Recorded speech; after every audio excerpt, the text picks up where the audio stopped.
All right, what's going on, my addiction recovery friends, my sobriety warriors, my sober curious crew? Welcome back to the Sober Web. I'm Clark. Let's just talk about the elephant in the room because you perhaps searched it or you Googled it. But what is alcoholism? What is considered alcoholic? It's a really dicey topic. People don't like to talk about it. A lot of stigma, guilt, and shame around all of it. But you know what? Screw that. Let's debunk all of it right here, right now. But if you don't take anything else from this video and you just decide to swipe away, hear this. You are not an alcoholic. You are not an addict. Deep down in the core of who you are, your soul, your mind, your heart, you are not those things. All right? Maybe you are struggling with them currently in this moment, right here, right now. Maybe you are battling alcoholism or addiction. You call yourself an alcoholic or an addict. But ultimately, no, I don't believe that that is who you are. All right. And I call myself a recovered alcoholic. Therefore, I was once an alcoholic.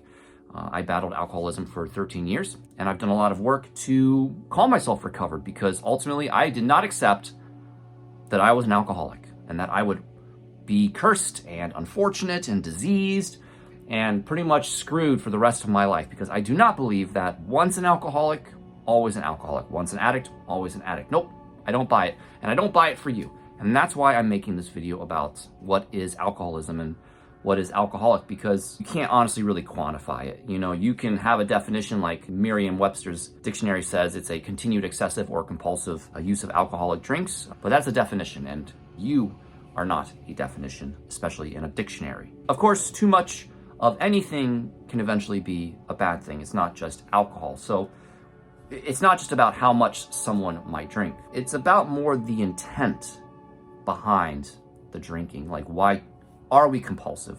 Why can't we stop once we start? Why do we feel so out of control, even though we know it's so bad for us? I used to call it like the little monkey on my shoulder, like when I would just kind of like know that I didn't need more alcohol, but I would want it, and I would literally feel it was almost like an out-of-body experience. I mean, hit the like button if you can relate that to that at all, but I just couldn't stop. I could not control the compulsive impulse to get some more, and that's where the alcoholism and the alcoholic mindset is. Russell Brand has a really nice, simple statement on this where he says, drugs and alcohol are not my problem.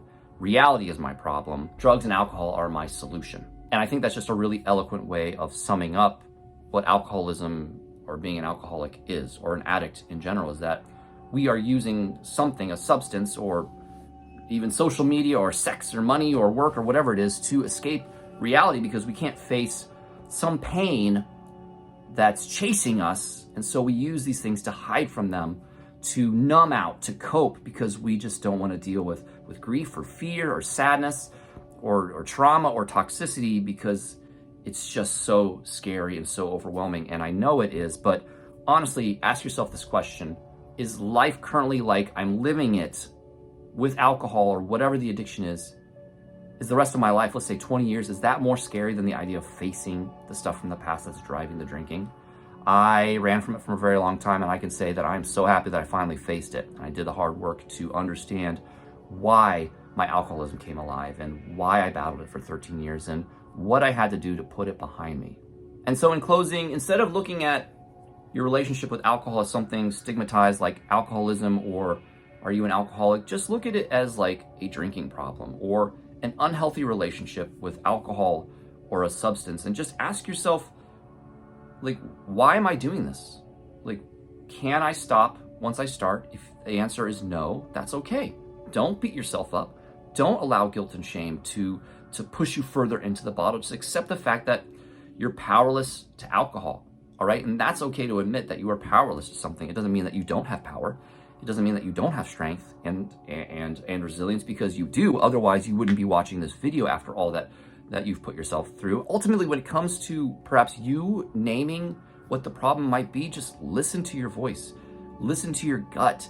If something tells you that something is wrong and alcohol or whatever it is not offering you value and it's taking away from your life, just go with it. Trust that gut. It's a version of yourself in the future, let's say, that wants you to be able to name the problem without any guilt or shame or stigma around it, in order to put that problem behind you, because you can become recovered. Like I said when I started this video, you are not an alcoholic. You are not an addict. That is not truly who you are. I don't believe it. So there you go. I don't know if that gave you hope or pissed you off, but leave a comment. Let me know your thoughts on what I believe alcoholism is, or what it is to be an alcoholic. You can recover. I fully believe it. There are amazing books in the comments below. Click on them, get them, because they can help your journey so much. Until next time, I hope that you smash that like button. Of course, share this with anyone and everyone you think needs to hear this message, that maybe is struggling with rethinking their relationship with alcohol. And of course, please subscribe and join the Sober Web community so that we can grow and reach as many people as possible with hopefully messages that bring some hope. But much love, much life. Hit the subscribe button. I appreciate your time and support and love, and I'll talk to you really soon.